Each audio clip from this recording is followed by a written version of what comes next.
Can you do not disturb?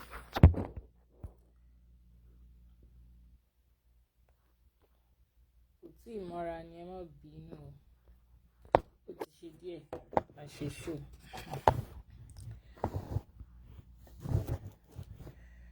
Okay, ti dá báyìí. Tó mo ṣe bá Olódùmarè o, ọba kọ́dá, ọba ṣẹ̀dá, ọba lónìí, ọba lánàá, ọba títí ayé lọ kọrin kése. Mo ṣe bá àwọn irúnmọlẹ̀ wa, igba irúnmọlẹ̀ òjìkọ̀ tún, igba irúnmọlẹ̀ òjìkọ̀ sí. Mo ṣe bá gbogbo àwọn tí Olódùmarè gbé lé ayé ilé lọ́wọ́ àwọn ìyá wa. Mo ṣe bá yín o.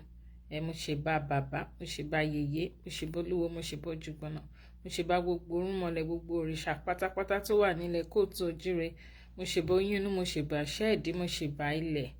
ọ̀gẹ́rẹ́ àfọkọ́yẹrí. Mo ṣe bá oyún inú, mo ṣe bá ṣẹ́ẹ̀dí, mo ṣe bá ọmọdé, mo ṣe bá àgbà. Gbogbo ẹ̀yin tẹ́ máa wò mí ní àsìkò yìí, mo ṣe bá yín o, ẹ̀yin ìyá mi àtẹ̀yin bàbá mi.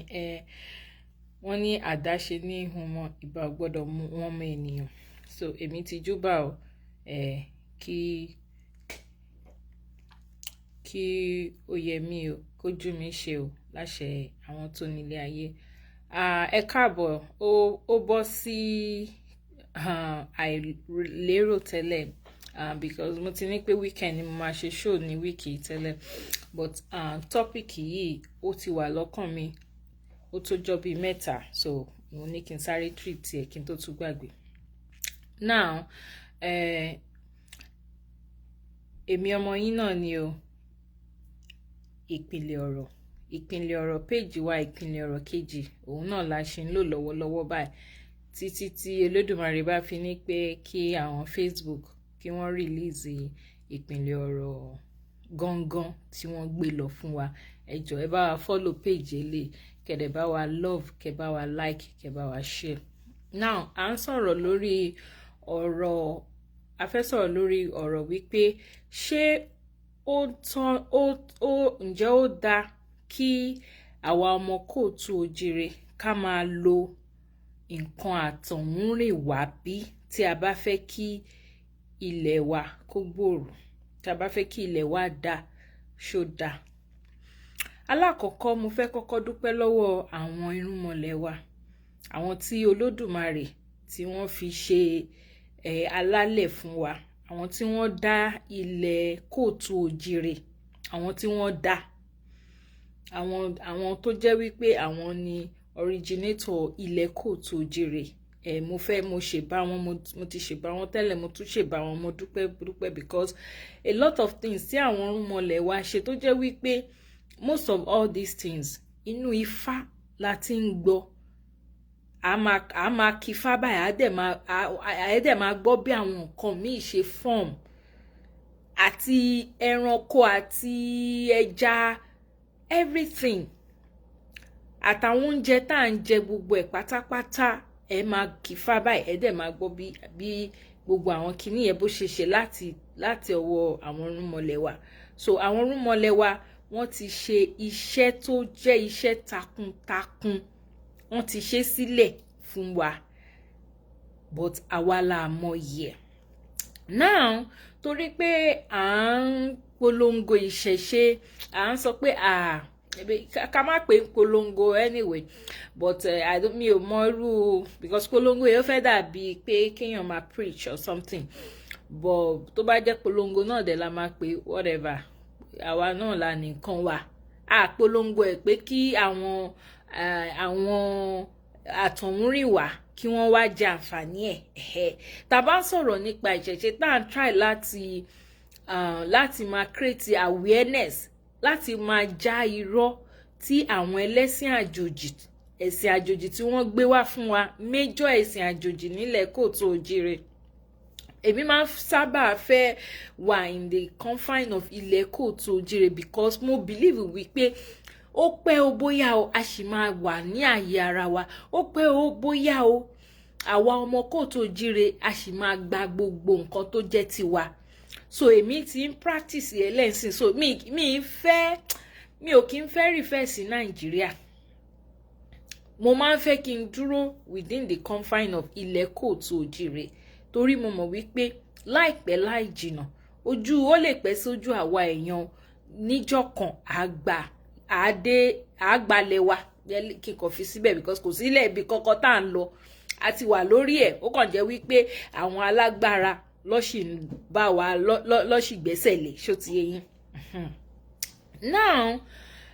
wọ́n ní pé ilé la ti ń kó ẹ̀ṣọ́ ròde wọ́n ní pé tẹ́nítẹ́ní tàkísà ń ta tàn. So gbogbo nǹkan tí àwa bá ní a nídìí láti ṣe kíni a nídìí láti kọ́kọ́ jẹ́ kó jẹ́ number one priority nínú gbogbo nǹkan tá à ń ṣe nínú gbogbo nǹkan tá à ń lò. Nǹkan tí àwọn tó wà ní òkèèrè bí irú àwọn ìlú òkèèrè tí àwa wà yìí nǹkan tí wọ́n ń ṣe nìyẹn tí wọ́n ló máa kọ́kọ́ jẹ́ priority. Wọ́n lè wá lọ wá máa kó látọ̀dọ̀ wa o tó bá especially àwọn nǹkan tí wọ́n ò ní kàn fi wá tún tí wọ́n ṣe but wípé òkè èyí táwọn ní kó wá filẹ̀ outrightly wọn ò ní filẹ̀ o wọn ò ní filẹ̀ ṣùgbọ́n àmọyí nǹkan tó lódùmarè ṣe fún àwa ọmọ kóòtù òjìrè ẹ jẹ́ n put ẹ̀ bẹ́ẹ̀ àmọyí ẹ̀ at all but ẹni tó ti wà nílẹ̀ kóòtù òjìrè rí tó ti gbé nílẹ̀ kóòtù òjìrè rí tó wá sílùú òkèrè òun ló máa appreciate àwọn nǹkan tí a ní tí a kọbi ara sí tí a múlò. Ṣé mọ̀ pé látìgbà tí wọ́n ti gbé ẹ̀sìn àjòjì méjèèjì wá fún wa àwọn bàbá wa tó jẹ́ wípé ní ayé ìgbà yẹn àwọn tó jẹ́ wípé ó yẹ kí àwọn àgbàlagbà tó wà láyé ìgbà yẹn àwọn ọmọdé tó yẹ káwọn àgbàlagbà tó wà láyé ìgbà yẹn kí wọ́n hand over nǹkan tí wọ́n ti ní nǹkan táwọn náà ti jogún lọ́wọ́ àwọn bàbá wọn àtọwọ́ àwọn ìyá wọn tó yẹ kí wọ́n hand over sí ọwọ́ àwọn ọmọ yẹn nígbà yẹn ẹ mọ̀ pé àwọn ọmọ yẹn àwọn ni wọ́n máa dàbí great parent fáwa táwa láyé ń sìn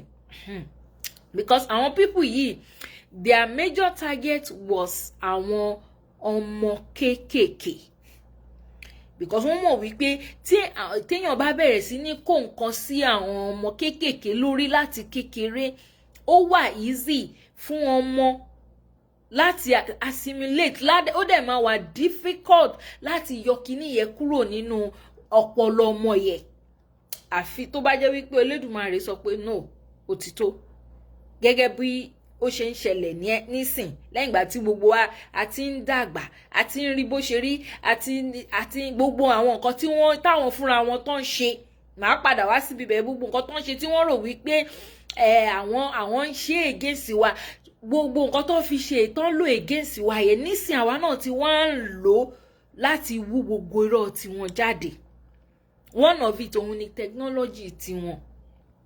torí àwa náà ní technology tiwa o àwa ní technology tiwa but àmọ́ wúlò ẹ̀ àmọ́ bó ṣe wà important tó so now àwọn ọmọ tí wọ́n wá kó lọ yẹ tí wọ́n ti lọ brainwash tó ti lọ kó ẹ̀sìn àjòjì sí wọn lórí lọ́tún àti lósì tó jẹ́ wípé àwọn ọmọ tó yẹ kán wà ní ọ̀dọ̀ bàbá wọn àtọ̀dọ̀ ìyá wọn kí wọ́n máa kọ́ gbogbo àwọn nǹkan tó yẹ kọ́kọ́ tó bá fi ojú ọmọdé mọ̀ ẹ mọ̀ wípé àgbàlagbà ń gbà mí tó bá ti ń dàgbà ó possible kó yẹ pé kó máa gbàgbé nǹkan díẹ̀díẹ̀ àwọn ọmọ kéékèèké tó wà ní surrounding wọn yẹn tó jẹ́ wípé àwọn náà lọ kọ́ àwọn ọmọ kéékèèké yẹn ní nǹkan àwọn ọmọ kéékèèké yẹn náà ló máa rán àwọn àgbàlagbà yẹn létí from there àwọn ọmọ kéékèèké yẹn wọ́n máa innovate gbogbo àwọn nǹkan táwọn àgbàlagbà yẹn bá create àwọn ọmọ kéékèèké yẹn máa innovate àwa máa improve as time goes on from generation to generation àwọn kinní yẹn á máa improve ẹmọ àwọn náà máa ọgbọ́n tiwọn náà tán bá hard ẹ̀ sí nǹkan tí bàbá tí wọ́n ti gbélé wọn lọ́wọ́ ó máa ṣe ìtorí ẹ̀ ni àwọn parent wa wọ́n máa ń ní pé kí ìwúre wípé kí àwa ọmọ wọn ká ga jù àwọn lọ ni àwọn máa ń ṣe because bó ṣe yẹ kó rí nìyẹn ó dẹ̀ normal ibi tí bàbá èèyàn àbí ìyá èèyàn bá ti stop tí èèyàn bá gbé bẹ́ẹ̀ kéèyàn tún ṣe kó tún dáa ju nǹkan tí àwọn bàbá àtìyá yẹn bá gbélé lọ but it's so unfortunate tó jẹ́ wípé ìgbà tí wọ́n gbé ẹ̀sìn wá àwọn ọmọ tó yẹ wípé kọ́ máa lẹ́yìn láti nǹkan tó wà lọ́wọ́ bàbá wọn yẹn àwọn ọmọ yẹn ni wọ́n ti wá gbé lọ sí church, wọ́n ti kó wọn lọ sí mọ́ṣáláṣí. Religion ló ń kó sí wọn lórí so that àwọn ò ní lè wà useful fúnra wọn lọ́jọ́ iwájú. Àwọn kinní yẹn, effect kinní yẹn òun ló wá ń ṣẹlẹ̀ láyé ìsìn. Religion ló ń kó sí wọn lágbárí. Ní gbogbo ìgbà yẹn wọ́n máa kó wọn lọ Sunday school, wọ́n máa kó wọn lọ sí kinní kan school, kinní kan church, kinní kan. Àwọn tí Ìsìlámù náà wọ́n máa ṣe títí wọn. So religion òun ni wọ́n kó sí wọn lórí instead of kí wọ́n wà pẹ̀lú àwọn parent wọn, kí wọ́n jókòó, kí wọ́n máa lẹ́ni gbogbo nǹkan táwọn parent wọn ti mọ̀, táwọn náà ti gbà lọ́wọ́ parent tiwọn. Kọ́ máa pass ẹ̀ hàn sáwọn ọmọ tí wọ́n, but àwọn ọmọ yìí ò wá available. Àwọn ọmọ yìí ò wá available. So from there most of nǹkan ta ní bó ṣe bẹ̀rẹ̀ sí ní parẹ́ nìyẹn. But now adúpẹ́ lọ́wọ́ Elédùmarè pé ìwọ̀nba àwọn tí wọ́n ju tí wọ́n lẹ̀ pátápátá, tí wọ́n jẹ́ kí àwọn ọmọ wọn ju tí wọ́n lẹ̀ pátápátá, tí wọ́n jẹ́ kí àwọn ọmọ wọn kí wọ́n kọ́ inherit ẹ̀ ni àwọn bàbá àgbàlagbà tá wá ń rí ní ayé ìsìn, tí a sì lè lọ máa bá wọn ká máa béèrè lọ́wọ́ wọn pé bàbá kí báwo ló ṣe lè ṣe kíní, báwo ló ṣe lè ṣe kíní. So àkọlé ọ̀rọ̀ mi ní ọ̀sán yìí ni wípé nǹkan tiwa tó jẹ́ nǹkan tí kóòtù òjíire àti nǹkan tá à ń lò ní o, àti technology tiwa ní o, technology tiwa tó jẹ́ wípé àwọn ẹlẹ́sìn àjòjì tí wọ́n ti fẹnu bàjẹ́ tó máa sọ wípé evil ni, tó máa sọ wípé evil. Ní ayé àtijọ́ àwọn ọlọ́dẹ wọ́n máa lọ sóko tí wọn ò dé rí, wọ́n máa lọ sí ìlú tó jìnnà tí wọn ò dé rí, wọ́n dẹ̀ máa lọ, wọ́n máa padà wá sílé wọn. Ẹjọ́ báwo ló ṣe ń mọ̀nà, báwo ni wọ́n ṣe ń padà? Àwọn onífá, àwọn ní òòṣà, àwọn olóògùn wọ́n máa lọ, máa sọ pé wọ́n lọ ìrìn àjò, wọ́n máa lọ for long, wọ́n máa dẹ̀ padà wá sílé wọn. Báwo ló ṣe ń padà? Láyé ìgbà yẹn kò sí GPS. Ní ayé ìgbà yẹn àwa náà ní technology GPS tiwa. Tó bá jẹ́ wípé, because mo believe pé technology GPS tiwa yẹn òun ni wọ́n fi ń ṣe gbogbo ìrìn àjò wọn tí wọ́n ń ṣe, tí wọ́n lọ tó dẹ̀ máa lọ for long tó fi máa padà. Tó bá wá jẹ́ wípé kò ń ṣe wípé wọ́n ti brainwash, wọ́n ti gbé ẹ̀sìn wá, ní time tó yẹ káwa náà bẹ̀rẹ̀ sí ní máa develop technology tiwa yẹn ni, bóyá GPS tí wọ́n ní nísìn bóyá tí ẹ lè má lè dúró ní ẹ̀gbẹ́ titiwa. Tó bá jẹ́ wípé wọ́n interrupt development tiwa pẹ̀lú ẹ̀sìn àjòjì méjèèjì tí wọ́n gbé wá tó wọlé sí wa lára. So gbogbo àwọn tiwa náà ẹ jẹ́ ká bẹ̀rẹ̀ sí ní, ẹ̀yin tẹ́ bá wà ní field, ẹ̀yin tẹ́ bá mọ̀ nǹkan kan tó jẹ́ wípé tiwantiwa, tẹ́dẹ̀ mọ̀ àwọn èèyàn tó jẹ́ wípé wọ́n ti lọ ṣe tàwọn olóyìnbó dé yìí, tó jẹ́ wípé ó relate mọ́ tiwa, ẹ pè wọ́n mọ́ra. Ṣé báwọn àwọn baba ńlá baba àwọn tó wà láyé ìsìn, àwọn tó wá kó àwọn ọ̀ràn wa lẹ́rú, tó wá interrupt civilization wa, ṣé báwọn lọ wá interrupt so kò sí nǹkan tó burú ń bẹ táwa náà bá lo ìmọ̀ tiwọn, táwa náà, ìtorí ẹ má jẹ́ ká sọ pé bóyá ká fi pé ìbínú pé torí wípé gbogbo nǹkan tó ń ṣe fún wa pé káwa náà sọ pé àkàwé. Ẹ jẹ́ ká kàwé, but ìwé tá a bá fẹ́ kà, ẹ káàbọ̀ bàbá mi Ifágbénga, ẹ ṣeun sà. Ìwé tá a bá fẹ́ kà, ẹ jẹ́ kó jẹ́ in line pẹ̀lú nǹkan tó jẹ́ wípé ó máa mú development. Ẹ jẹ́ ká bẹ̀rẹ̀ sí ní encourage àwọn ọmọ tá à ń bí sìn. A mọ̀ pé irú àwa báyìí ṣá ti ṣe tiwa débì kan tó jẹ́ wípé ìrònú bá ṣe fẹ́ take àwọn ọmọ ló máa wà lórí wa nísìn. But àwọn ọmọ tá à ń bí sìn tí wọ́n ń dàgbà ń sìn yẹn, ẹ jẹ́ ká try as much as possible ká encourage wọn kí wọ́n máa ṣe àwọn nǹkan tó jẹ́ wípé ó máa mú development, tó jẹ́ wípé tí wọ́n bá kọ́ ẹ̀kọ́ tàwọn olóyìnbó dé yìí wọ́n lè háàdì ẹ̀ mọ́ nǹkan tiwantiwa tó lè máa mú nǹkan tó wà so beautiful out of it. Because àwọn bàbá ńlá bàbá àwọn òyìnbó lọ interrupt civilization wọn. Okay, wọ́n ti wá interrupt ẹ̀ nìyẹn. Ẹ lè expect wípé ká wá padà lọ sí ibi tí a ti wà ká ṣẹ̀ṣẹ̀ wá sọ pé okay, ibi tí wọ́n ti interrupt civilization wa yẹn la fẹ́ padà sí. Àwa ṣẹ̀ṣẹ̀ wá bẹ̀rẹ̀ no. Irọ́, a lè padà. Ibi tí a dé yìí náà, tí wọ́n bá wa dé yìí náà, ibẹ̀ náà la máa láti máa bẹ̀rẹ̀. Èyí tá a bá wá mọ̀ tó ti wá jẹ́ àwọn nǹkan tiwa tí ò tí wà develop nígbà tó yẹ kó wà develop. Àwọn tí àwọn ti ṣe tó ti develop nísìnyí, àwa mú ìmọ̀ tiwọn yẹ, àwa mú ìmọ̀ yẹ, àwa mú àádì ẹ̀ mọ́ èyí titi wa tó jẹ́ original yẹ, àá fi gbé nǹkan tó jẹ́ wípé àwọn gan wọn ní, because nǹkan tiwa, most of nǹkan tiwa ó máa ń wà so natural, ó dẹ̀ máa ń wà so unique. Ẹ wò nísìnyí, ẹ jẹ́ kí n bọ́ sí brain yín, ó ní news kan tó jáde recent mọ̀, ó dẹ̀ news yẹ ó dẹ̀ go viral nígbà yẹn. Wọ́n ti ń ṣe ewúro, wọ́n ti ń lọ ewé ewúro nìkan, kì í ṣe pọ́n mix ẹ̀kọ́ mẹ́nìtì náà, ewúro nìkan wọ́n ti ń lọ, wọ́n ti ń ṣe sí capsule, wọ́n ló ń cure cancer, wọ́n ló ń cure oríṣiríṣi. Mọ̀ bóyá Facebook máa ń gbà kọ́sọ́ ní a máa wà careful sí ọ̀rọ̀ àwọn Facebook yìí gan súyàn. Wọ́n ló ń cure àrùn jẹjẹrẹ, wọ́n ló ń cure oríṣiríṣi àìsàn. Ewúro tó jẹ́ wípé nílẹ̀ tiwa ó máa ń lalẹ̀ wù. Ẹ kò lè máa lọ ní àárín títí kẹ́kọ̀ọ́ rí ewúro. Àwọn òdẹ ní bíbáyìí wọn ni àwọn òdẹ lọ́wọ́ wọ́n ń kó lọ́dọ̀ tiwa, wọ́n fi ń ṣe capsule, wọ́n dẹ̀ fi ń wo ara wọn sàn. Àwọn tó jẹ́ pé àwọn rí òyìnbó wọn kì í fi bẹ́ẹ̀ lo oògùn tó ń promote táwọn fúnra wọn ń ṣe yẹ, oògùn tí wọ́n máa ń produce yẹ, most of them ò kì í lò. Ọmọ bó ṣe ń treat ara wọn pẹ̀lú àwọn herbal, àwọn náà ní herbal medicine tiwọn, ṣùgbọ́n àwọn gan wọ́n mọ̀ pé àwa ti wáyẹ ó tún gbẹnu tán. So ẹ má jẹ́ kí ká máa wà tún sọ pé kí nǹkan tiwa má jọ wá lójú, ó wà lára nǹkan tí ò fi jẹ́ kí ilẹ̀ wa kó gbòòrò ńsìn. Nǹkan tiwa tí ò look good lójú yín yẹ, ẹ gbé báyìí kẹ́ wá wò pé kí ni nǹkan tẹ́ lè ṣe, irú àrà wo lẹ lè dá sí tí nǹkan tiwa tó máa fi jọ wá lójú. Ẹ jẹ́ ká gbé tiwa ga, ẹ jẹ́ ká yọ nǹkan tó dá kúrò nínú nǹkan tí ò dá.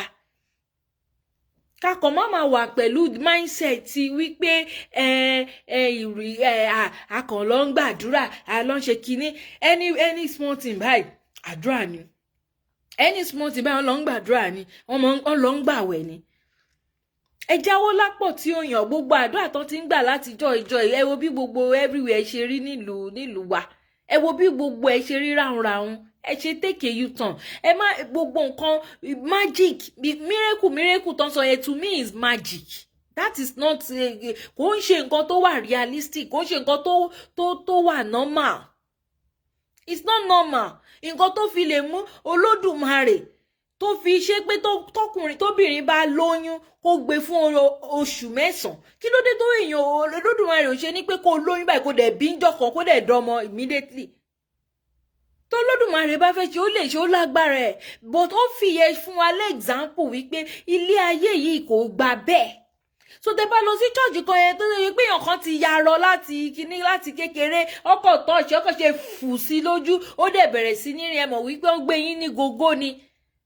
Àìmọye arọ ló kú títí tẹ́ bá ní kó lọ ṣe fáwọn èèyàn ò ní rí ṣe, èyí tó bá wà nínú church wọn nìkan ló lè rí ṣe fún. Because wọ́n fẹ́ fulfill irọ́ tó wà nínú ìwé tí wọ́n ń gbé kiri yẹ, àwọn náà fẹ́ justify yẹ, tó rán ti sọ fún wọn pé greater work tóun ṣe tí Jésù ṣe làwọn náà máa ṣe, ṣùgbọ́n wọn ò tí ì rí ṣe títí dọ̀là. Torí pé Jésù tó sọ pé greater work tóun ṣe lẹ máa ṣe yẹ, òun gangan fúnra rẹ̀ kò sí nǹkan tó ń jẹ́ Jésù, kò exist, kò ṣe iṣẹ́ kankan. So ìwé yẹ fiction ni. Fiction ni. but a fẹ́ gbọ́ tọ̀rọ̀ ibi tá máa wà tá ti máa tanra wa jẹ la máa ń fẹ́ la máa ń wá tá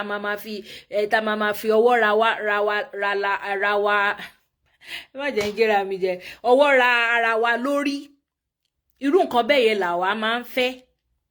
ẹ jẹ́ ká bẹ̀rẹ̀ sí ní mú nǹkan tiwa lò láì má máa di nǹkan tó máa sọ di nǹkan míì láì má máa di ẹ̀ mọ́ àwọn nǹkan tí ò kì í ṣe nǹkan original tí ò ń ṣe nǹkan tó jẹ́ nǹkan original ẹ káàbọ̀ ìyá mi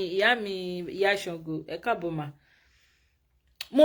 wo fídíò kan recently níbi tí èèyàn kan ti ń gbin iṣu ìgbà tí mo bẹ̀rẹ̀ sí ní wo fídíò yẹn tó lóun fẹ́ gbin iṣu 12,000 inú mi dùn ó lóun fẹ́ gbin sápò so mo wò pé kèwéyà torí pé gbogbo àwọn Fúlàní tó ń lọ sóko tó ń lọ ń jẹ nǹkan ìbóyá ló fi mú àìdíà pé òun máa gbìn sí àpò inú mi dùn ibi tínú mi ti bàjẹ́ ni pé ibi tí guy ti ń ṣe big project 12,000 sacks of iṣu ni bọ̀bọ́ yẹn gbìn bó ibi tínú mi ti bàjẹ́ ni wípé ìgbà tó wá gé àwọn iṣu tó fẹ́ gbìn yẹn tán ó wá lọ mú kinní kan bíi kẹ́míkà ó wá dà sínú omi ó wá mix àwọn iṣu yẹn mọ́ just torí pé kíni torí pé ẹ fẹ́ kó fresh kó dẹ̀ tóbi gbàǹgbà àwọn nǹkan tó jẹ́ wípé a ti ń ṣàmúlò mọ́ láwọn nǹkan tí ò ń ṣe tiwantiwa tá à ń dàpọ̀ mọ́ nǹkan tiwa àwọn èèyàn dẹ̀ máa lọ sọ́jà wọ́n máa rí iṣu yẹn pé ó tóbi ó fresh but tó understand wípé nǹkan tí wọ́n ti dà nǹkan mọ́ nǹkan ló fi rí bẹ́ẹ̀ òun làwọn àgbàlagbà sọ pé kò ń ṣe gbogbo nǹkan tó ń dán òun ni wúrà because àwọn èèyàn máa jẹ tán at the end of the day ó máa wá develop àìsàn owó tó máa fi wo àìsàn yẹn ó máa wá ju owó tí wọ́n fi ra iṣu lásán tán jẹ sínú wọn lọ àwọn ẹlòmíràn sọ pé kò sóúnjẹ nílùú àwọn èèyàn ṣáwọn àgọ́ tó máa jẹ ṣáwọn èèyàn máa ráyè àwọn èèyàn lè máa sọ bẹ́ẹ̀ o torí nǹkan tí mo sọ pé ṣáwọn èèyàn máa ní kí oúnjẹ kan ní kinní kan ṣùgbọ́n lẹ́yìn ìgbà téèyàn bá ṣó dáa kó jẹ́ pé bẹ́ẹ̀ bí kò ṣe sóúnjẹ nílùú yẹ ẹ wá lọ ro oúnjẹ tí ò dáa ẹ wá jẹ tán pẹ̀lú pé kò sí oúnjẹ nílùú pẹ̀lú pé ẹ̀rọ oúnjẹ jẹ yẹ kẹ́ tó wá wọ inú àìsàn ńlá tó jẹ́ wípé owó tẹ fi róúnjẹ yẹn gan kò ní lè wò wọ́n wá máa gbé ọ̀tá yín kiri orí social media wọ́n máa fi tọrọ owó pé eléyìí ó ní problem kidney ó ní problem liver ó ní problem kíní ó ní kíní kan ó ní àrùn jẹjẹrẹ gbogbo àwọn nǹkan tó ń fà á nìyẹn because nígbà yí àwọn bàbá wa nígbà tí ó jẹ́ wípé àwọn nǹkan wọn tó ń lò bó ṣe wà tó jẹ́ wípé tó bá fẹ́ ṣe nǹkan tẹ́ bá fẹ́ pesticide tẹ́ bá fẹ́ insecticide ó ní natural product tó jẹ́ wípé kò ní any negative effect bó torí pé àwọn èèyàn wá nǹkan gbìngbìn nǹkan tó tóbi tó ṣàgbẹ̀ lójú yòyò ẹ̀ẹ́rì ṣàgbẹ̀ lójú yòyò yẹn tán ẹ̀ẹ́dẹ̀ jẹ tán aláwa tá a wà ní bíbá tá a wà nílùú òkèrè irú àwọn oúnjẹ tá à ń jẹ nìyẹn ó sì máa ń dùn wá a sì máa ń try best wa pé kí ni nǹkan tá a lè ṣe tá a fi nílè rí àwọn tá a fi nílè máa jẹ irú àwọn oúnjẹ yìí ìgbà míì báyọ̀ máa sọ fún yín èèyàn máa tún lọ sọ́jà wọ́n tún sọ fún yín pé organic lélẹ̀ at the end of the day náà at the end ó lè má jẹ́ pé organic ni bó tẹ́yìn èèyàn ti wá torí pé mọ nǹkan tẹ́yìn ní tẹ́ bá ti rí báyìí ó fresh ó tóbi ó ṣe kinní kan mọ nǹkan tó wà ń di bó ṣe fresh yẹ mọ irú kẹ́míkà tí wọ́n dàpọ̀ tí wọ́n fi gbin kinní yẹ bó ṣe fresh bó ṣe tóbi yẹ by the time tẹ́ bá wá jẹ tán á wá wọnú àgọ́ ara yín lọ. ẹ káàbọ̀ brọ́dà mi Rotimi Daniels ẹ káàbọ̀ sà. á wá wọnú àgọ́ ara yín lọ oríṣiríṣi sickness á wá máa develop ẹ wo báwọn èèyàn ṣe ń kú lẹ́nu ọjọ́ mẹ́ta ẹ wo báwọn èèyàn ṣe ń kú láì tó ọjọ́ ó tiẹ̀ tú wá tó nísìnyí tá a gbọ́ Nàìjíríà nísìnyí pé àwọn oúnjẹ tiwa gan tiẹ̀ wá jọ àwọn èèyàn lójúmọ́ bíi kàn jẹ àwọn oúnjẹ pizza ṣàwámà àwọn kìnnìkan so báwo làwọn èèyàn ṣe ní máa develop oríṣiríṣi àìsàn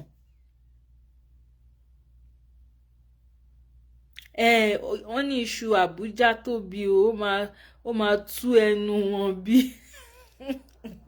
tú ó rò pé bí tí nǹkan bá ṣáà ti tóbi tó bá ti tóbi yẹ ó dàbí tó bá fresh no tí nǹkan bá ti tóbi jù tó ti fresh jù tẹ́ ẹ̀ rà bún àwọn kankan lọ́wọ́ ẹ̀ lára ẹ̀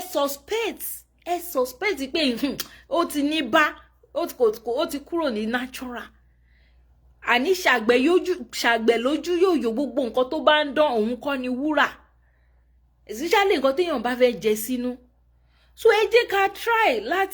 láti máa ṣe nǹkan tiwa the way táwọn bàbá yìí ṣe tá bá tiẹ̀ fẹ́ develop tá bá fẹ́ innovate tá bá fẹ́ improve ẹ jẹ́ kí improvement yẹ ẹ jẹ́ kí development yẹ kó sì wà based on our own fundamentals kó wà based on our own natural stuff. Ẹ má jẹ́ ká máa dàpọ̀ mo gbọ́ ní àwà lórí ètò kan èèyàn kan sọ pé kíní kan hybrid lòun láì kíní kan ẹ kóun mú tó òyìnbó kóun join ẹ̀ pọ̀ mọ́ kíní. Okay, you will like it because when you see the outcome orí bó ṣe máa rí but what do you think tó lè jẹ́ side effect outcome yẹn you don't care about nǹkan tó lè fà sí yẹn lára.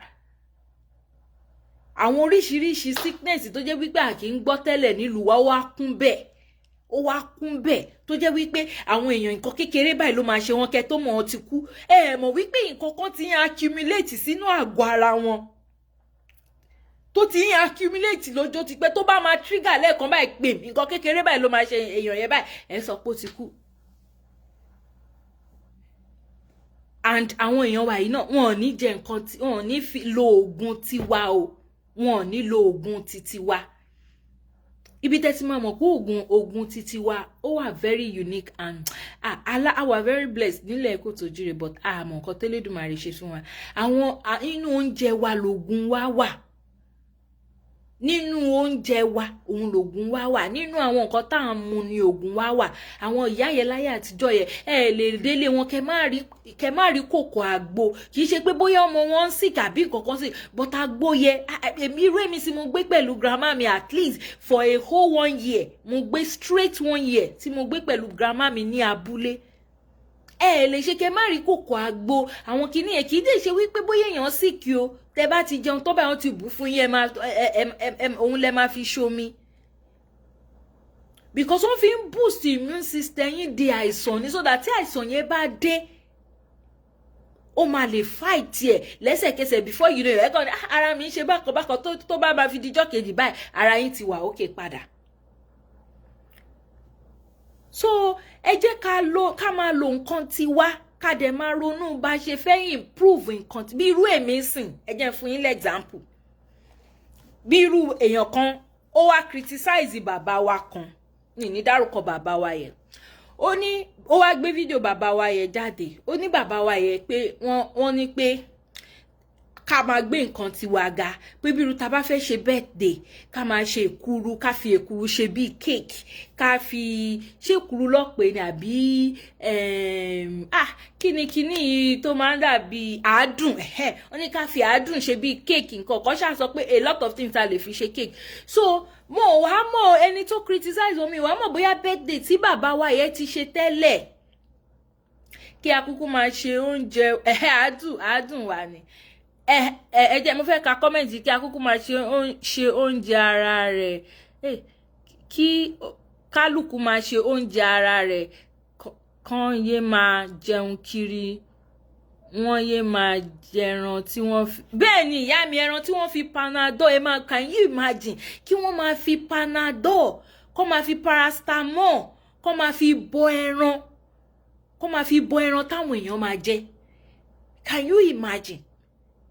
Ẹ máa ṣe oúnjẹ yín nílé yín fúnra yín ẹ lọ ra kòkó alámọ̀ a lot of us tẹ́ bá rí kòkó alámọ̀ nsìn bóyá ní church wọ́n ti sọ fún yín pé evil ni ní ojú yín sìn ní church àbí ní mọ́ṣáláṣí wọ́n ti lè sọ fún yín pé kòkó alámọ̀ nsìn evil ni but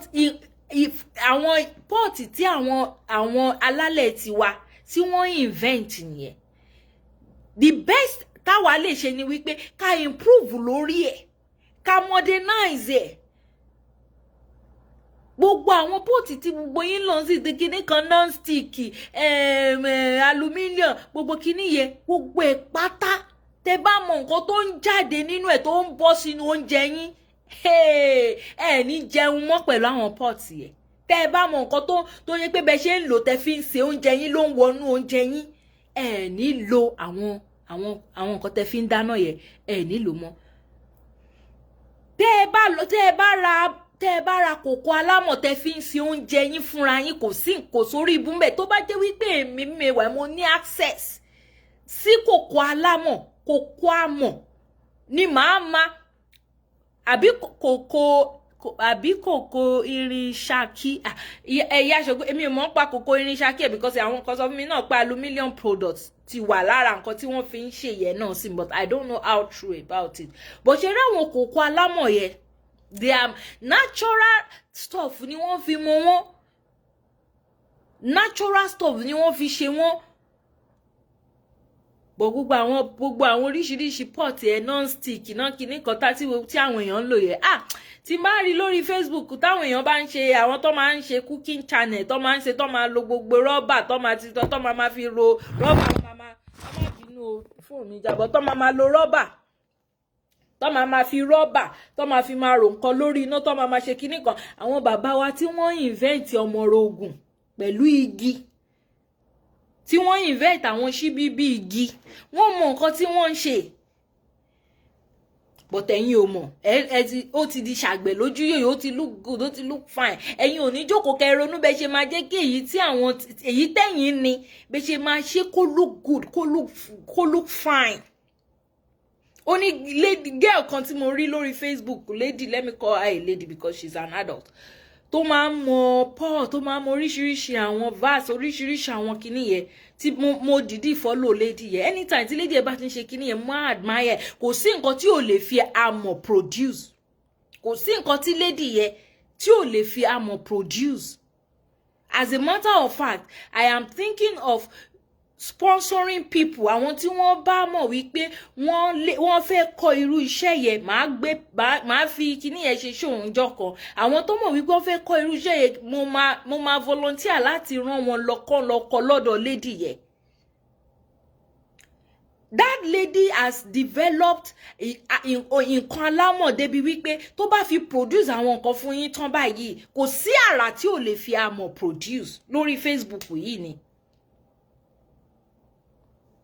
Àwa máa kó nǹkan àwọn kìíní àwọn nǹkan tiwa àwọn nǹkan tiwa tí àwa kọ̀yìn sí ta ní pé kò dàbí tá a rí nǹkan gidi lórí ẹ̀ àwọn máa wá sílùú tiyín wọ́n máa wá kó lọ sọ́dọ̀ tiwọn wọ́n á lọ háàdì ẹ̀ mọ́ nǹkan tiwọn àwọn mọ iyì ẹ̀ jù wá lọ. So ká má mú òpó lọlé olóró àbí báwo ni wọ́n ṣe máa ń sọ ẹ jẹ́ kí nǹkan tá wà ní ẹ jẹ́ ká tó ronú ó ní nǹkan tí mo fẹ́ sọ lẹ́ẹ̀kan kí n tó ka comment mo ní bí èmi sìn ẹ̀yin èèyàn mi birthday mi ń bọ̀ ọjọ́ mi ń bọ̀ láìpẹ́ láì jìnnà nínú oṣù April yìí ni èmi tẹ́ẹ̀mù tí mò ń bá yín sọ̀rọ̀ yìí màá wá gé kéèkì mi níwájú yín báyìí ní ọjọ́ yẹn àkàrà àti mọ́ínmọ́ín dẹ̀ ni mo máa fi ṣe kéèkì yẹn màá dẹ̀ gé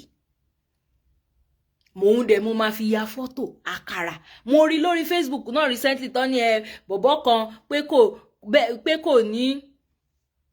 ìyá kan ti bẹ̀rẹ̀ nípa àwọn nǹkan tiwantiwa bẹ́ẹ̀ ni ìyá mi àwọn èèyàn tiẹ̀ ti ń ṣe díẹ̀díẹ̀ a nídìí láti promote ẹ̀ mọ́ mo rí picture kan lórí Facebook wọ́n ní bọ̀bọ́ yìí ò lówó so wá ṣe kéèkì ó wá ṣe mọ́ínmọ́ín bíi kéèkì ó fẹ̀yìn sí ó ṣe kinní kan kò ń ṣe ìgbà tó bá lówó ló yẹ kó lo mọ́ínmọ́ín kó fi ṣe kéèkì no and inú mi dùn pẹ̀lú àwọn comment mo rí lórí post yẹn wọ́n ní mọ́ínmọ́ín eléyìí o pẹ̀lú àdúrú ẹyin tó wà lórí ẹ̀ yìí o owó ẹ̀ gan ó máa ju owó kéèkì lọ so ẹ jẹ́ ká máa lo nǹkan tiwa so bọ̀bọ́ yẹn wọ́n criticize bàbá wa yẹ wípé wọn ò lo ìgbà táwọn fẹ́ ṣe birthday wọn ò lo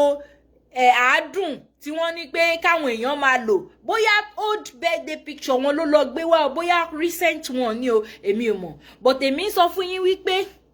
tá bá ń promote pé a fẹ́ promote nǹkan wa ká gbé tiwa lárugẹ bẹ́ẹ̀ ni ìyá mi tá bá ń promote nǹkan tiwa àwa tá à ń sọ ẹ jẹ́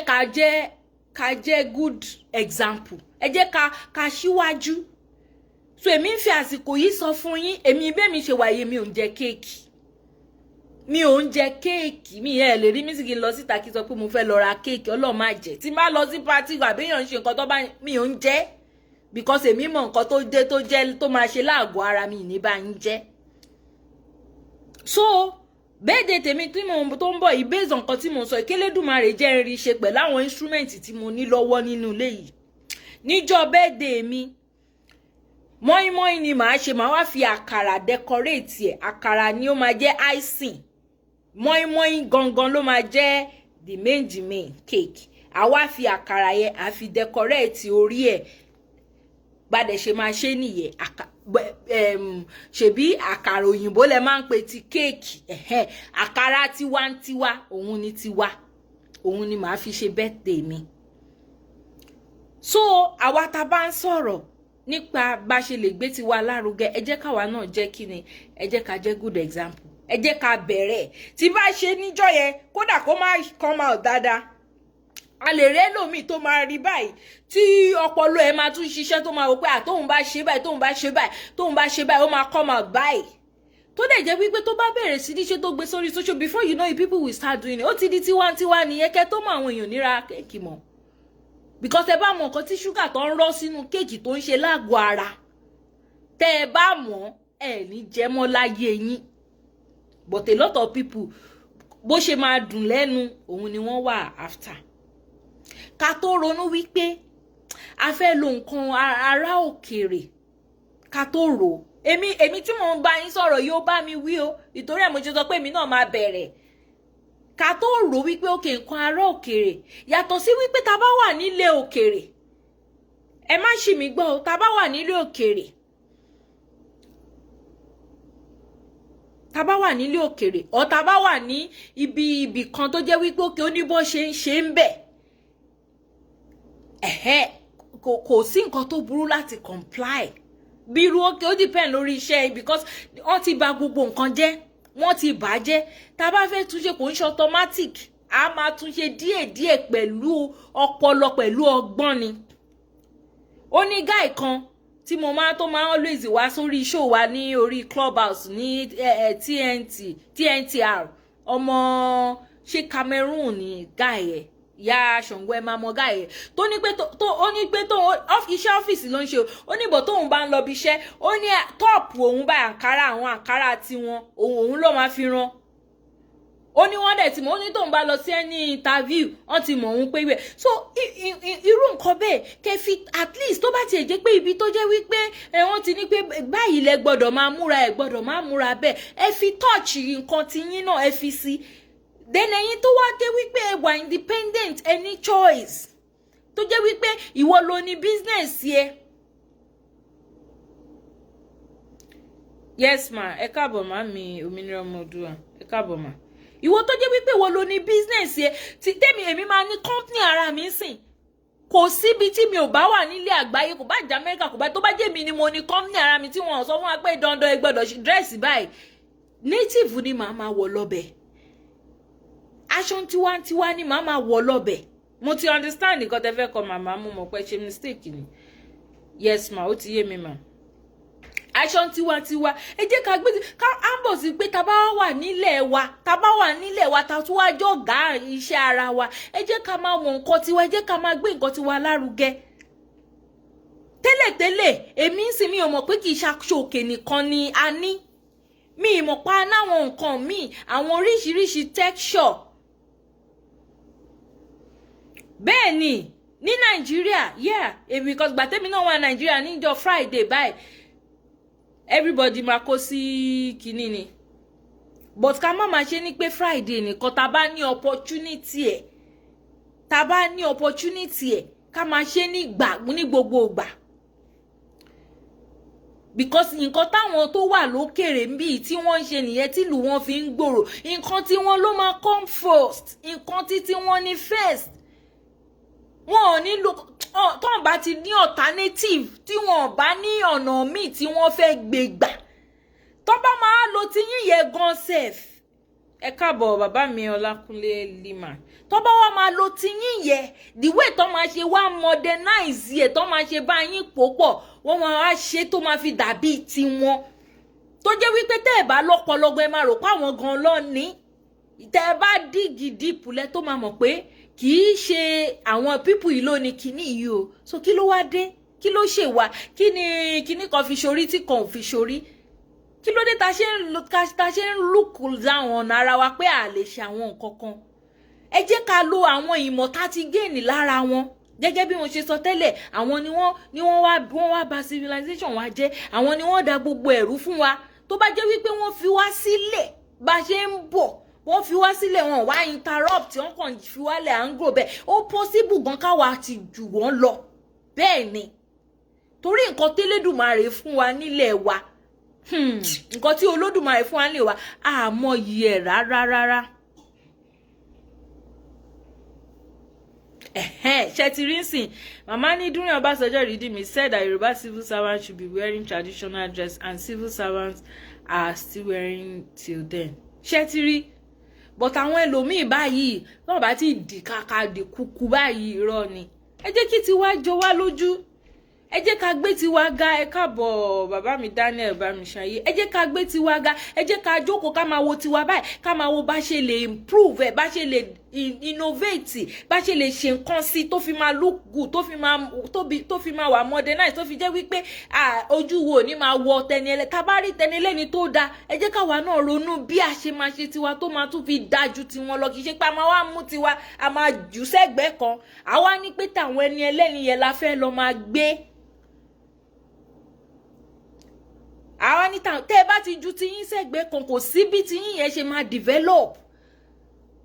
Ní pé kẹ́ má lo tẹni ẹlẹ́ni o, bó tẹ́ jẹ́ kí tiyín náà wà lọ́kàn yín, báwo lẹ ṣe fẹ́ ṣe nǹkan tó àwọn people yóò lórí méjì nǹkan tó fi ṣe tiwa, ẹ jẹ́ káwa náà ṣe tiwa.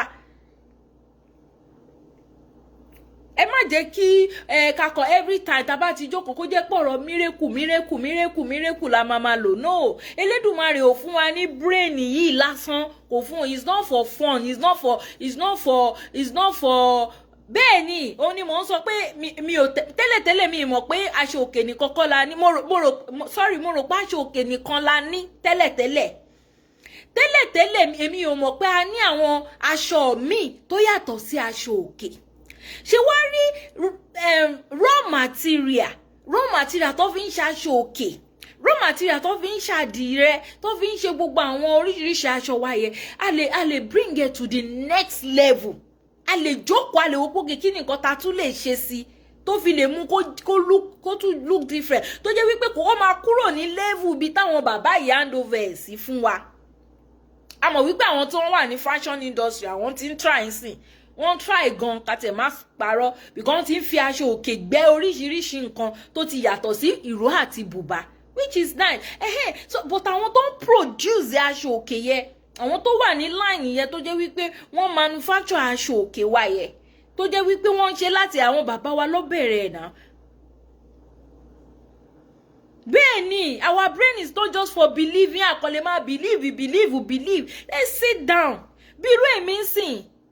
business line ni èmi lọ, ìgbà mi báyìí ó máa ń dùn mọ́, ká ní mo jẹ́ kíní báyìí, nǹkan báyìí ń bá ṣe, ká ní mo jẹ́ kíní báyìí, nǹkan báyìí ń ṣe, ká ní mo jẹ́ kíní báyìí, nǹkan báyìí, but kò possible, èèyàn kan ò lè ṣe gbogbo ẹ̀. Àwọn tó bá wà ní line yẹn náà la máa encourage, la máa bá wọn sọ pé ẹ̀yin náà ẹ jókòó, tó bá ti jẹ́ line yín ẹ ronú. Bí mi ṣe wà MC, mo lè máa drive lọ bá pé oríṣiríṣi business idea ló kàn máa flow, máa ro oríṣiríṣi pé kí tẹ́ ọ bá ṣe lé báyìí, tó bá ṣe lé báyìí, tó iye báyìí ló máa gbọ́, you know. Bó ṣe yẹ kí àwọn tó wà ní manufacturing industry, àwọn tó jẹ́ pé scientist ni wọ́n, ẹ̀yin tẹ́ jẹ́ scientist tẹ́ ti kọ́ ti tòyìnbó, ẹ gbé wá practicalize ẹ̀ lórí nǹkan tiyín, ẹ jẹ́ kó wúlò fún tiyín. A ní a lot of natural resources tó jẹ́ wípé tẹ́ bá bẹ̀rẹ̀ láti máa lo àwọn ìmọ̀ tí wọ́n tẹ́ ti níyẹn, tẹ́ hard mọ́ ti yín, oh my, ẹ̀yin gan máa wà surprise. Recently ó ní program kan tí mo attend, Ìyá Ṣọ̀gó tí bàbá tó ń gbé wá sí orí Clubhouse, mo tún lọ ń tún kíní yẹn, mo tún lọ ń tún gbọ́ ni, mo ní wow, mo tún lọ ń tún gbọ́ ni pé really, so wọ́n lè ṣerú nǹkan báyìí sírú nǹkan báyìí. Àwọn nǹkan tí wọ́n dẹ̀ fi ṣe àwọn agbára àwọn bàbá wa ni, àwọn nǹkan tí àwọn bàbá wa tí wọ́n jogún lọ́wọ́ bàbá wọn, òun dẹ̀ lọ fi ṣe, wọ́n dẹ̀ ṣe in a modernized way tó jẹ́ wípé tí wọ́n bá sọ fún yín ẹ ní mọ̀. Bẹ́ẹ̀ ni màmá, bẹ́ẹ̀ ni a lot of things tí mo rí, bẹ́ẹ̀ ni ẹ káàbọ̀ ìyá mi Tóyìn Mọ̀dí, bẹ́ẹ̀ ni àwọn ancestors wọ́n wọ kaba. A a lot of things tó ti parọ́ fún wa ta rò pé bóyá ní bóyá páwọn ló gbé wá fún wa nísìn àṣírí ti ń tú àní recently lórí page ọmọ Yíbò kan ẹ mọ̀ pé àwọn Yíbò náà the way tí wọ́n ṣe ń padà sí ṣẹ̀ṣẹ̀ wọn lẹ́nujọ́ mẹ́ta yìí kò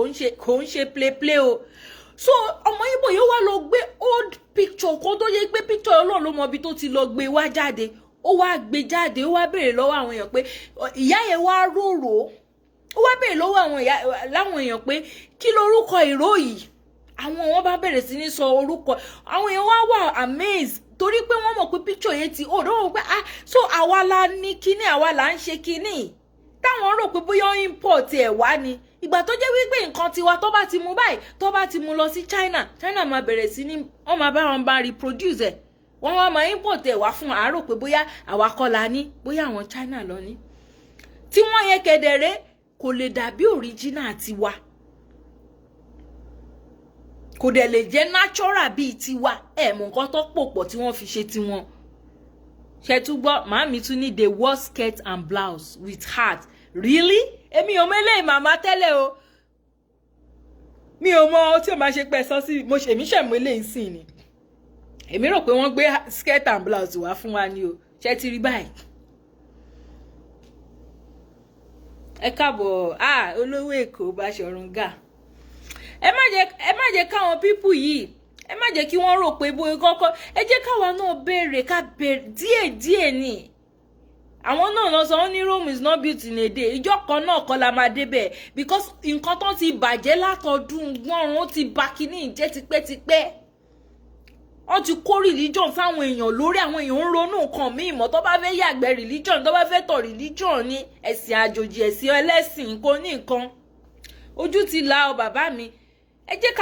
jẹ́ ká kó là kúrò lẹ́kọ̀ọ́ ẹ̀kọ́ òkọlà káyé retí mírèkù ẹ jẹ́ ká wà productive ẹ jẹ́ ká jókòó ẹ jẹ́ ká lo brain wa ẹ jẹ́ ká encourage àwọn ọmọ wa àwọn young ones tó wà nínú wa ṣe ti gbọ́n sí wọn ni òótọ́ ni tòbí skirt is tòbí mo máa ń gbọ́ tòbí yẹ òótọ́ ni mo máa ń gbọ́ tòbí yẹ ẹ jẹ́ ká lo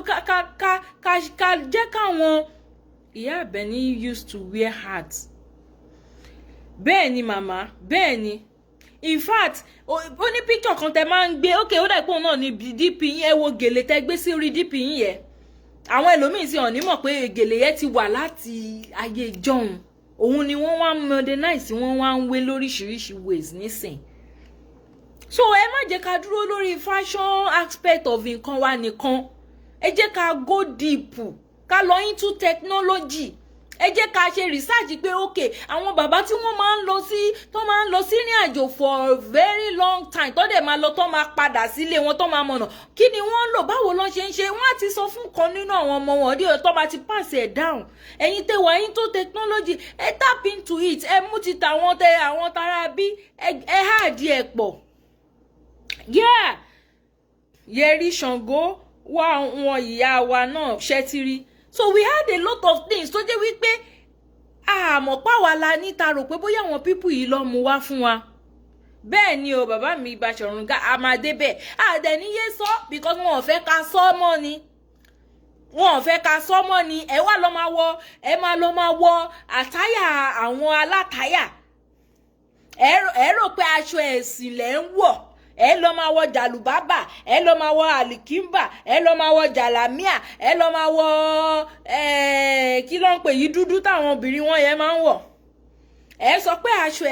ẹ̀sìn kan lè ń wọ aṣọ tradition tí wọn lè ń wọ the reason tí wọ́n fi ṣe gbogbo kíní ẹ̀bẹ̀ òun nítorí irú weather tí wọ́n ní ayé ìgbà yẹ kí technology tó dé weather wọn ló jẹ́ kí wọ́n máa wọ gbogbo nǹkan tí and up till today weather wọn náà ṣì wà favourable náà tẹ́ bá lọ sí Dubai tẹ́ lọ sí UAE báyìí tó bá mú òtútù over òtútù ni tó jẹ́ wípé yìnyín lè má rọ̀ but òtútù yẹn ó máa mú ju kí yìnyín lọ ló máa wọ minus ni tó bá dẹ̀ jẹ́ òrùn ni during the òrùn time ẹ máa ráwọn èèyàn tó máa gbé umbrella kiri ni àwọn tí wá bí wọ́n máa wọ súùtù nínú ooru àwọn tí wá Nàìjíríà mọ́ mi nínú ooru àwọn tí bí gan wàhálà àwọn òpà wọn pọ̀ tó yẹ according to their weather ni wọ́n ṣe ń múra. So ẹ jẹ́ ká move from the fashion kini àwọn fashion industry wọ́n try dáadáa nínú nǹkan tiwa but ẹ jẹ́ ká lo nǹkan tiwa mọ́, ẹ jẹ́ ká lo our original natural resources. Ẹ jẹ́ ká mọ̀ bókè aṣọ òkè kí ni nǹkan tó tún lè tún fi ṣe tó máa jẹ́ kó wà lifetime ọ̀pá aṣọ òkè máa always stick ni. Okay, kí ni nǹkan tó lè ṣe a lot of things tó yẹ pé èèyàn lè rò.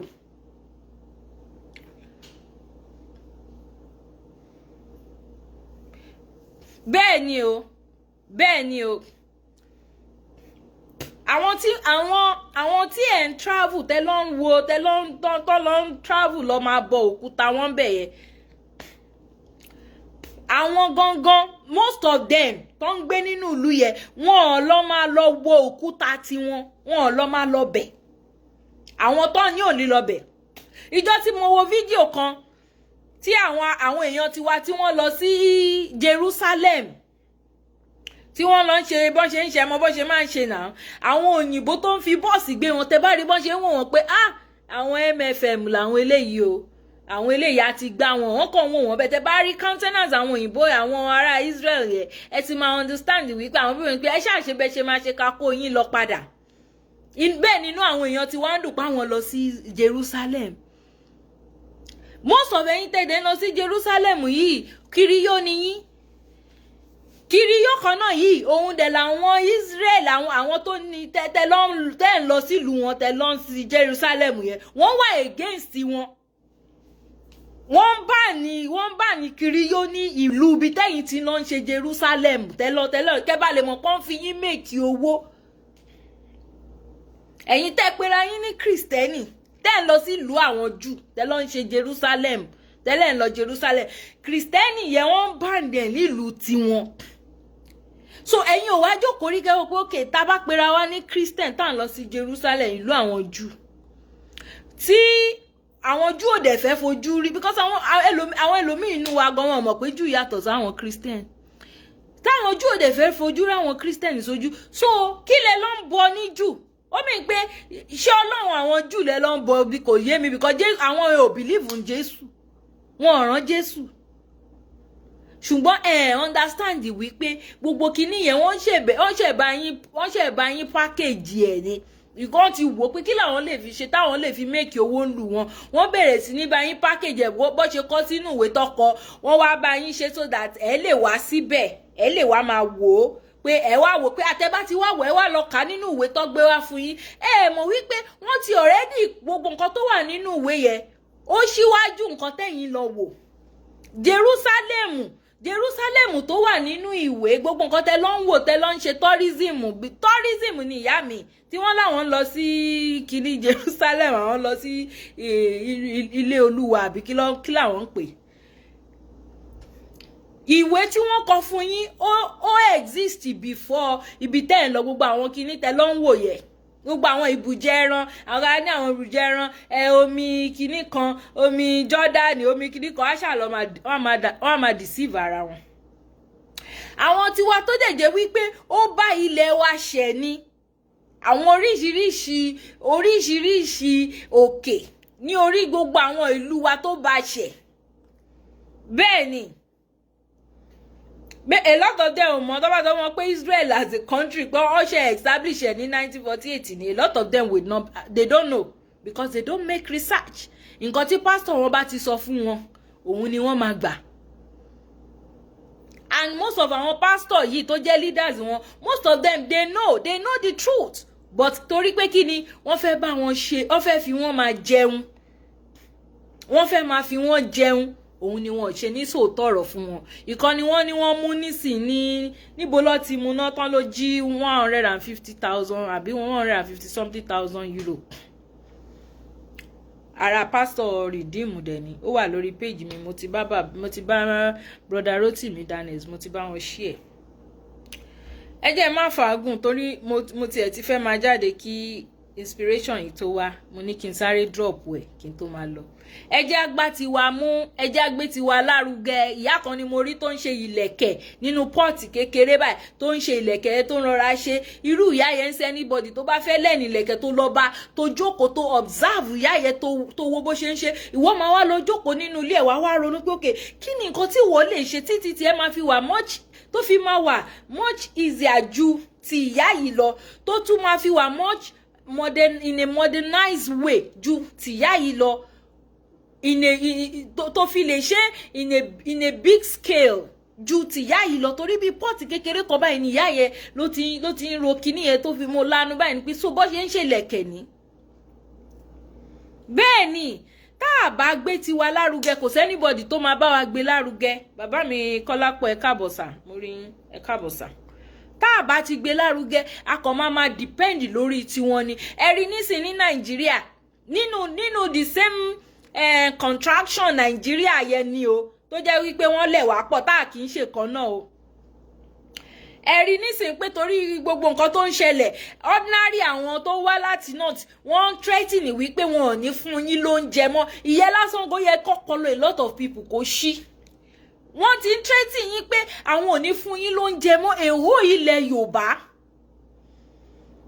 ìgbà tí wọ́n ti fi àwọn fúnra wọn náà ni wọ́n lé yín kúrò lóko. ṣẹ́tírí wọ́n lé yín kúrò lóko yín pẹ̀lú gbogbo àwọn Fúlàní tí wọ́n jáde kiri tán lọ ń pa àwọn èèyàn. Now ó ti wá lé yín kúrò lóko, ẹ ti relax. ẹ pé Jésù ẹ pé Mọ̀ọ́mọ̀ Aláwù ọ lé gbogbo yín kúrò lóko. orúkọ Jésù ò lè bá wa lé Fúlàní kúrò because èmi kì í ṣe pé jà. ẹ̀yin máa rò pé bóyá jà ni àbí bóyá torí pé mo gbé ibi kan ẹlòmíràn sọ pé torí pé o kàn éètì Kristẹni àbí o kàn éètì Mùsùlùmí ló ṣe ń ṣe kí ni mo fẹ́ éètì ẹ̀ fún kí ni mo gain tí bá kí ló kàn mí pẹ̀lú ẹ̀. but tá bá rí reality ẹ jẹ́ ká sọ.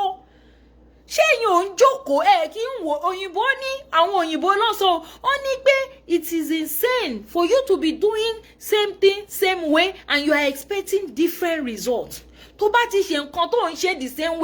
way tó ti ń lọ tó ti ń pẹ́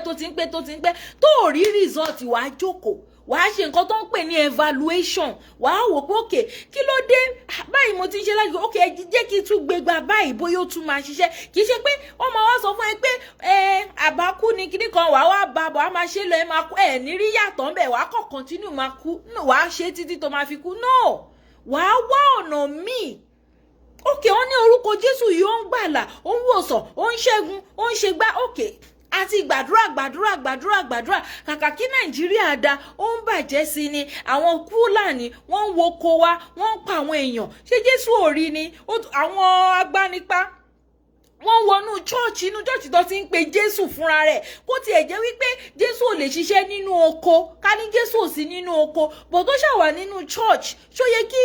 àwọn èèyàn kan mú ìbọn kó wá pa àwọn èèyàn àtọmọ kékeré àtàgbà àti ìyá àtọkùnrin àtobìnrin kó wá mú ìbọn kó wá pa wọ́n fùfùfùfù nínú church tí ó ti ń pe orúkọ Jésù ká sọ pé òkè bóyá orúkọ Jésù yẹ bóyá torí pé kò sí nínú oko ni wọ́n fi rí wọn pa. So ibẹ̀ yẹ kọ́ ló yẹ kẹ́ tí wá jókòó kẹ́ wá wọ pé tí iwájú ò bá ṣe lọ mọ́ ṣèbẹ́yìn à ṣe padà sí tẹ́ bá ń lọ bìkan tẹ́ ẹ̀ bá mọ bí tẹ́ ẹ lọ ṣèbí ẹ̀ padà síbi tẹ́ ti ń bọ̀ ọ̀kẹ́ kọ́kọ́ dúró níbi tẹ́ wà náà pé ó kéńbo ló yẹ kí n tún yà sí ó dà pé mo ti ń lọ the wrong way. tẹ́ bá ń ṣe nǹkan tẹ́ ẹ̀ ń ṣe for donkey years tí kò work ṣèbẹ́ máa ronú ẹ̀ mọ̀ pé okay let's change ways. ìyá mi Àṣàbí Ṣadọ́là ẹ̀ káàbọ̀ mà. òun là ń sọ fún yín tí gbogbo yín máa wá tẹ máa ní yà attacking kinní kan yà attacking kinní kí ló kàn mí pẹ̀lú attacking. mo máa ń sọ fún yín mo ní pé à ń lọ à ń bọ̀ ni ẹ má lọ máa bìlíìfù pé èèyàn kan lọ jóná kan nínú wẹ́fàyà bí ẹ lọ sí heaven kan tẹ máa wà ń bẹ̀ forever tẹ máa kí hallelujah kankan ṣàká máa jẹ gbogbo ọ̀rọ̀ tí wọ́n wá mú wá fún wa nìyẹn. ẹ ṣeun ìyá mi gbogbo ọ̀rọ̀ tó wá mú wá fún à ń lọ à ń bọ̀ ni ìtorí ẹ̀ lẹ ṣe máa rí Babátúndé lẹ máa rí Ìyábọ̀ lẹ máa rí Yétúndé lọ́mọ bímọ kan lè ní sí tó máa dàgbà bíi 5 years old tẹ́ máa ní ọmọ yìí wá ń ṣe bíi bàbá tó ti lọ yẹ ọmọ yìí ṣe bíi à ń lọ à ń bọ̀ ni ṣó dáa ká lọ ká tún wá bọ̀ ká wá máa bá ìyà torí ẹ má tanra yín jẹ, ibi tí a bá lọ, ibi tá a bá filẹ̀, ibẹ̀ náà la máa fà bọ̀ sí. Ó wà nínú Ifá, ibẹ̀ la máa fà bọ̀ sí. Ẹ ṣeun bàbá mi Kọ́lápọ̀. Ìgbà tẹ́ bá bà jẹ́ nísìn tẹ́ kí ẹ̀ tó parọ́ fún yín pé èrè yín wà ní heaven, tó jẹ́ wípé kí ẹ̀bí ti bíbà yìí ṣe rí, tó jẹ́ pé heaven yẹn lẹ̀ ń lé. Ó máa yà yín lẹ́nu pé tẹ́ ẹ bá lọ tán ẹ̀yin náà lè tún máa padà wá. Ẹ lè máa mọ̀ o, but inú family yẹn náà, inú race yẹn náà ló máa ṣì bí yín sí. Bẹ́ẹ̀ ni àṣesílẹ̀ ni àbọ̀ wá bá. Ọ̀rọ̀ yìí ò ń ṣe lásán. Àwọn bàbá iṣẹ́ ìyá mi Tóyìn, àwọn bàbá wa ò sọ ọ̀rọ̀ yẹn lásán. Àṣesílẹ̀ òun làbọ̀ wá bá. Òun la ṣe ń pariwo nísìn, so that by the time tá bá dàgbà tá dògbó tá lọ tán, tó jẹ́ wípé by the time tó máa fi bí ọmọ mi kò ní dé wá bá yà. Kẹ́tì ẹ̀ má wá bìlíìfù mi pé ẹ̀yin tẹ́ ń lọ náà kọ́ lẹ̀ ń bá. Ṣé ó dáa káwọn ọmọ tó bá jẹ́ pé ẹ̀ ń ṣòbí tó jẹ́ wípé ẹ̀ láàánú? Ṣé ó dáa kẹ́ ẹ máa ronú bẹ́yìn ṣe máa lọ heaven, kẹ́ ẹ má ronú nǹkan tẹ́ ẹ̀ ń filẹ̀ fáwọn ọmọ yín? Okay, torí pé wọ́n tún ti sọ fún yín, wọ́n ní pé ilé ayé máa parẹ́. Ilé ayé kọ̀ọ̀kan ò parẹ́. Gbogbo àwọn tí wọ́n gbé story yìí wá fún yín pé ilé ayé máa parẹ́, ó yẹ kẹ́ ti mọ̀ lára wọn pé tó bá jẹ́ pé ilé ayé máa parẹ́, àwọn ò ní develop lu wọn mọ́. Wọn ò ní ṣe nǹkan mèremère míì mọ́ sílùú wọn. Ọ̀n rọra máa fi sílẹ̀ ní bí brother tí mo fi ṣe example tó lóun ò ní ṣe GCE torí pé òun believe pé Jésù ò ní pẹ́ dé. Láti more than 10 years ago, Jésù ò tí ì dé. Ní ìwà mọ̀ bóyá ó ti padà ṣe GCE. Ká wá ní pé kò tí ì ṣe GCE láti more than 10 years ago, ẹ mọ̀ pé bó ṣe wà náà ló ṣe máa wà. So wọ́n wá fi kíní ìparọ́ fún wọn, wá fi tàn wá ni. Ilé ayé kankan ò parẹ́. Àwọn tó parọ́ fún yín pé ilé ayé máa parẹ́, àìmọye ìgbà tí wọ́n ti prophesy yẹ ọ́n ní 2000 kẹ́ tó wọ yẹ 2000 millennium, àwọn kan 90 kíní kan kò àárín nǹkan kan. Kí wọ́n tó bí grandma mi ni wọ́n ti ń sọ pé ilé ayé máa parẹ́. Torí mi mo dé bá great grandma mi. Now great grandma mi ti lọ ilé ayé ò parẹ́. Grandma mi ló ti dàgbàdàgbàdàgbà yìí, ilé ayé ò parẹ́. Kí la wọ́n bá ká? Láti 2000 years ago tó tí kóhun tó kẹ́ni tó according to bó ṣe gbé sínú ìwé wọn tó gbé wá, tóhun kan sọ pé òun bọ̀ kọ́kán bí àṣà bàbá mi òrìṣà lẹ́kan 2000 years later kọ́kán ò tí ì tó. Àbí kí ni the meaning kọ́kán? Kọ́kán ìtó 2000 years later kọ́kán ò tí ì dé. Káti wá sọ pé lójú wọn kò yẹ ò fast bí ó ṣe fast lójú wa, kò wá ń ṣe bí 2000. Ẹ yé dìtìbù ara yín.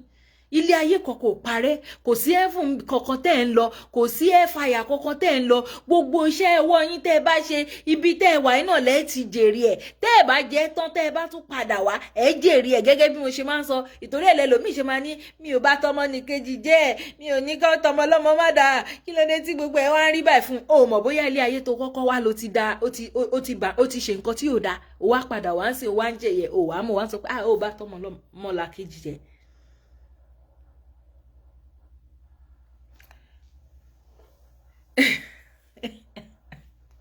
So ẹ jọ̀ọ́ nítorí Ọlọ́run, ẹ má jẹ́ kí wọ́n fi fire àti heaven kó yín lómi ọbẹ̀ jẹ́ kí ìlú yín máa bàjẹ́ sí. Gbogbo àwọn tí wọ́n fún yín níwèé tó gbéwèé yẹ wá, wọ́n tún tí wọ́n ṣe, wọ́n túlù wọn ṣe ni wọ́n dúró, kò ṣeé dúró wò ó. Ẹ túlù yín ṣe o,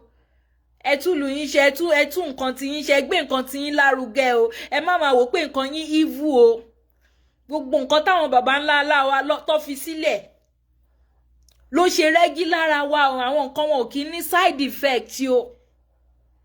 Àwọn nǹkan tí wọn ò kí ní side effect o. So mi ò fẹ́ sọ jù báyìí lọ bí ibi táwọn mọ̀lẹ́gbẹ́ mi gbà lọ́sàn-án yìí ni. Ẹ jẹ́ ká gbé nǹkan tiwa ga.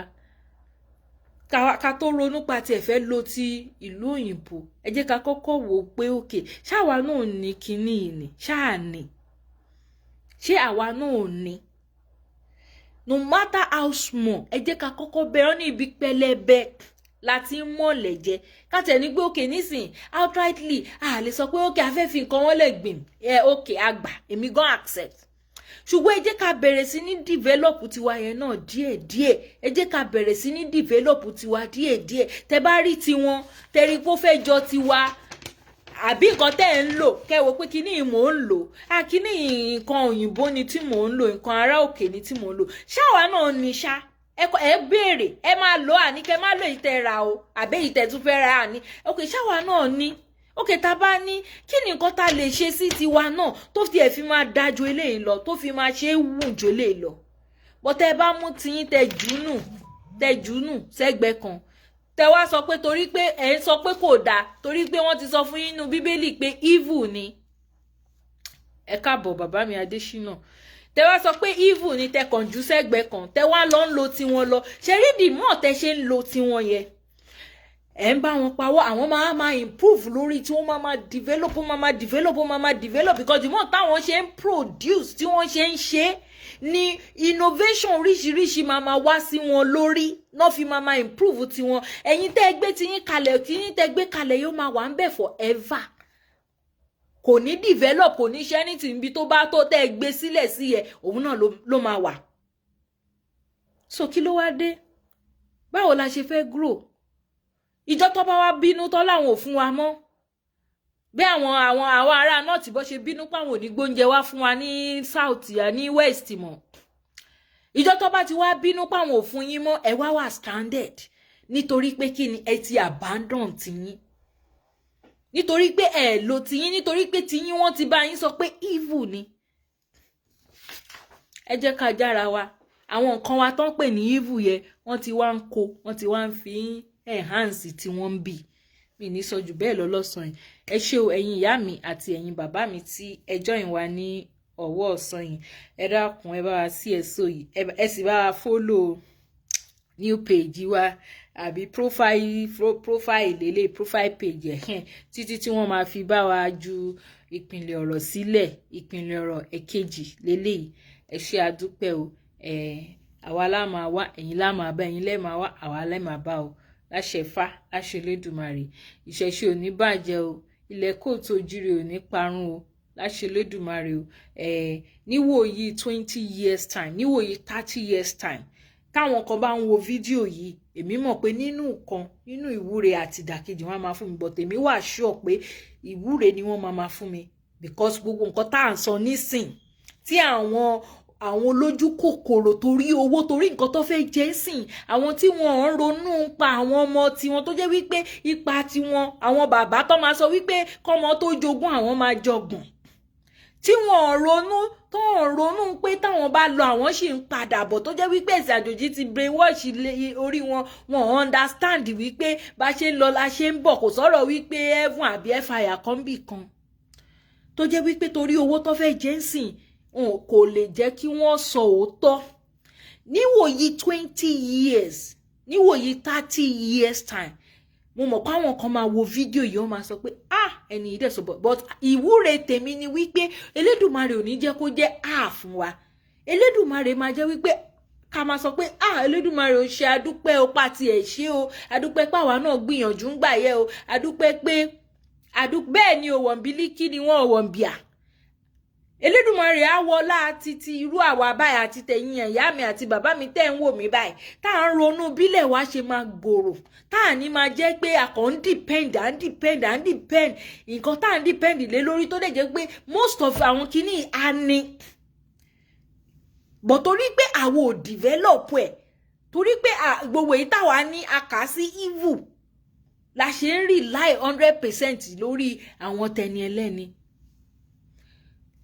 Is it not a slap on our face kí wọ́n máa sọ pé wọ́n import gàrí wá láti China ṣé kò ń ṣe big slap kọ́ máa import iṣu wá láti China